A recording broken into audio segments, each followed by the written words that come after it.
Ryan Ellis is a veteran NASCAR Xfinity Series driver. He started racing in the series back in 2012.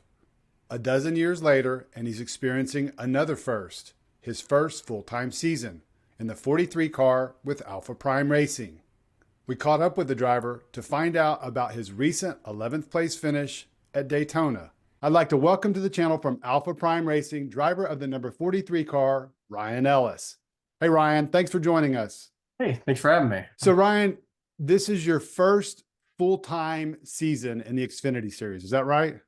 Yep, we ran 31 races last year, so we're really, really close, but full-time this year.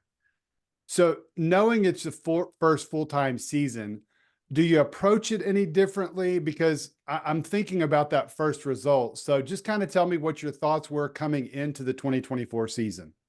Yeah, I think you're looking at it a little differently. It's hard to say like how I'm approaching it differently from with just having a little bit more experience versus just looking at it from a big picture.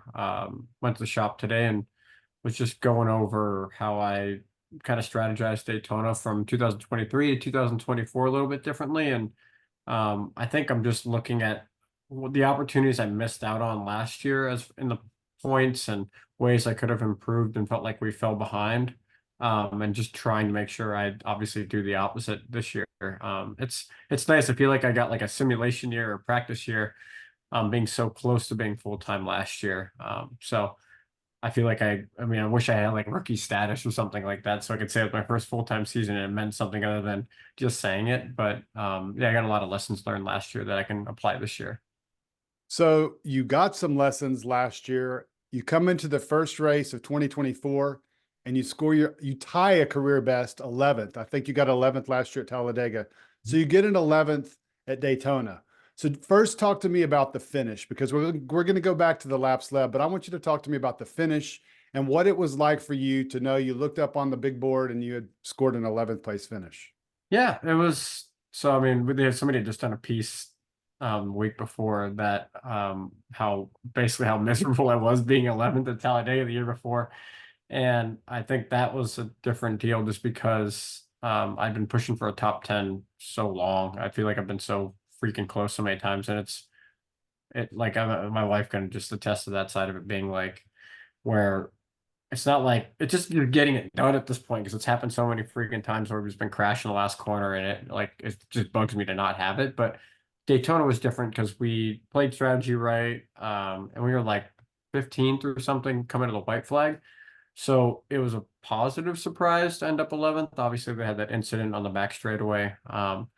And I literally counted going down the back straightaway to see him like, please be like ninth, please be ninth. And I counted 12 and passed Shane Van Gisbergen out of 4. And I could see Allmendinger, but I figured they're both aggressive guys. I was not going to get them both without, really putting myself into danger. So it was awesome. Biggest race of the year.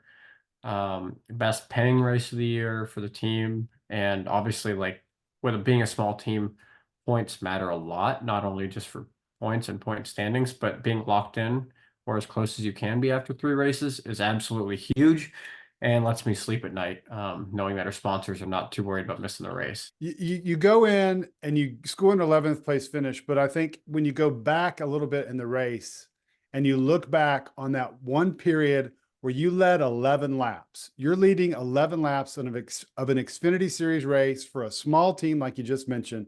What is going through your mind while that's happening? Probably like the opposite of what people would actually think is happening. I'm wondering, like, one, I'm like, man, I hope our sponsors get some TV time at this point, because especially Heartbeat Hot Sauce specifically, they've done 2 other big races with us in 2022 and 2023. And they've had just horrible luck with us. Like we've been knocked out early in both those races, and I felt like I owed them so much. So I was literally like, because it was a boring pack in the sense of we were all just in a straight line, just trying to fuel save. And I was just looking at the TV as we passed it going down the front straight. I'd be like, okay, good, we're getting some coverage. All right, good, we're getting some coverage. And that actually plays into our race strategy because we know we're getting a certain amount of TV time, we can be less aggressive. We don't feel stupid if we just ride around and then get crashed in the back. We know that we got a decent amount of TV time, so we can be a little bit more aggressive because of that. and like we can be more aggressive towards the end and play our strategy a little bit closer, rather than having to force our way into something stupid. So I was just focused on that, and then making sure that if we had to pit, that we didn't get run over, because I knew we had a mixed bag there of experience. Right. So I was worried about all that stuff, and I did like take at least a second or two to enjoy the fact that I was leading a lap. But I know that everybody on Twitter and social media will always remind us that it was a fuel strategy thing and all that. But at the end of the day, leading laps at Daytona is, it's so cool, and not a lot of people can say they did that. And I thought about it today. We're leading in the 43 car. So just saying you led in the 43 car at Daytona, I mean, I know it's not Petty, I know it's not Cup, and I know it wasn't us passing 3 wide for, a legitimate led lap, but it all looks the same on paper. That's interesting. That's a really interesting perspective to say it looks the same on paper.